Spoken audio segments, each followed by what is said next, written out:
सोना खोद रहे हैं, ये देखो। चलिए, आपका स्वागत है एपिसोड 19 ऑफ चौकस Bharat present the weekly wrap up show. यहाँ आपको मिलेगी हफ्ते भर की खबर विद सम मनोरंजन। मैं आपका होस्ट हवे। चलिए बढ़ते हैं पहले सेगमेंट की तरफ।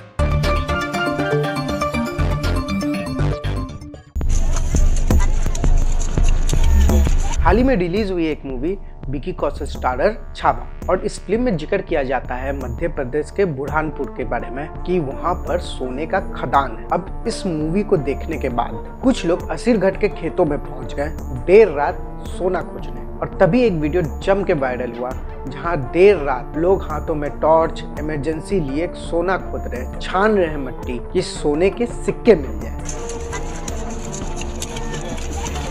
ऐसा पाया गया है कि सोना निकल रहा है, तो सब लोग गैती पावड़ा तगारी चालना सब ला के यहाँ पे खोद खोद के सोना के सिक्के निकाल रहे हैं। और न्यूज़ 18 के इस आर्टिकल में उन्होंने मेंशन किया है कि इस सूत्रों से पता चला कि वहाँ सिक्के मिले हैं कुछ लोगों को, और इस सूचना के बाद करीब 200 लोग खेतों को खोद डाले। अभी तो फिलहाल वहाँ पर खुदाई रोक दी गई है, मतलब लोगों को बोल दिया गया है कि सोना वोना कुछ नहीं है। और आप देख सकते हैं कि खेतों में कितने बड़े बड़े गड्ढे कर दिए गए हैं सिर्फ सोना खोजने के चक्कर में। मतलब फन फैक्ट ये है कि मूवी में जिक्र हुआ एक सीन के कारण ऐसी खलबली मचा दी थी कि लोगों ने खेत ही खोद डाले। मतलब रात को अंधेरिया में मोबाइल टॉर्च के सहारे, घर से लाए हुए छलनी के सहारे सोना खोजने में लग गए। अभी आपने बुरहानपुर का वो न्यूज़ सुना होगा जहाँ पर 200 लोग लगे हुए थे खोद के सोना निकालने के लिए। चलिए मध्य प्रदेश से बिहार आते हैं।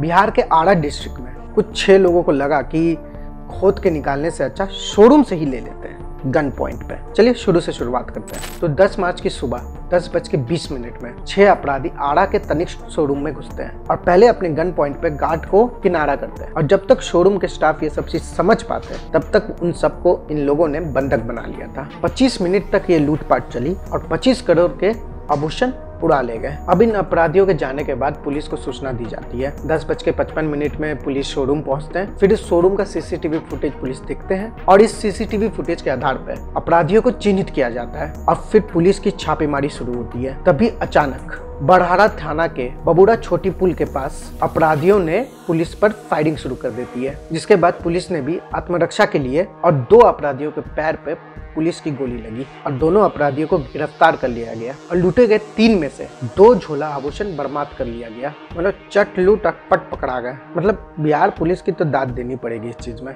जितना तेजी से वो लूटने गए थे उतना तेजी से उन्होंने पकड़ भी लिया। खैर देखते हैं बाकी 4 अपराधी कब पकड़े जाएंगे और जो बचा हुआ लूट है वो कब पुलिस ढूंढ पाएगी। अच्छा, ढूंढने से याद आया, पुलिस एक और चीज ढूंढ रही है, cheap double meaning Bhojpuri song. जो ये सब गाना सुनते हैं ना, लहंगा चोली ढोरी वाला, वो सब बिहार पुलिस के आप रेडार में आ गई है। देखिए 7 मार्च को बिहार के ADGP of weaker section Amit Kumar Jain ji द्वारा ऑर्डर किया गया है सारे सीनियर ऑफिसर्स को स्पेशल कैंपेन शुरू किया जाए और एफआईआर फाइल किया जाए to eliminate the broadcasting of vulgar songs. मतलब बिहार के एडीजीपी द्वारा ऑर्डर दिया गया है जितने भी डबल मीनिंग या गंदे भोजपुरी गाने हैं अपने अपने एरिया में, मतलब बिहार के एडीजीपी द्वारा ऑर्डर दिया गया है रीजनल आईजी और डीआईजी को कि एक स्पेशल कैंपेन शुरू किया जाए और जितना भी डबल मीनिंग या गंदे भोजपुरी गाने हैं उन्हें एलिमिनेट किया जाए और ऐसे गाने को आइडेंटिफाई किया जाए और उन पे एफआईआर भी किया जाए अंडर द सेक्शन ऑफ 279 जो डील करता है ऑब्स्सीन एक्ट और सॉन्ग्स के खिलाफ। मतलब आप अगर गंदे गंदे गाने बना रहे हो,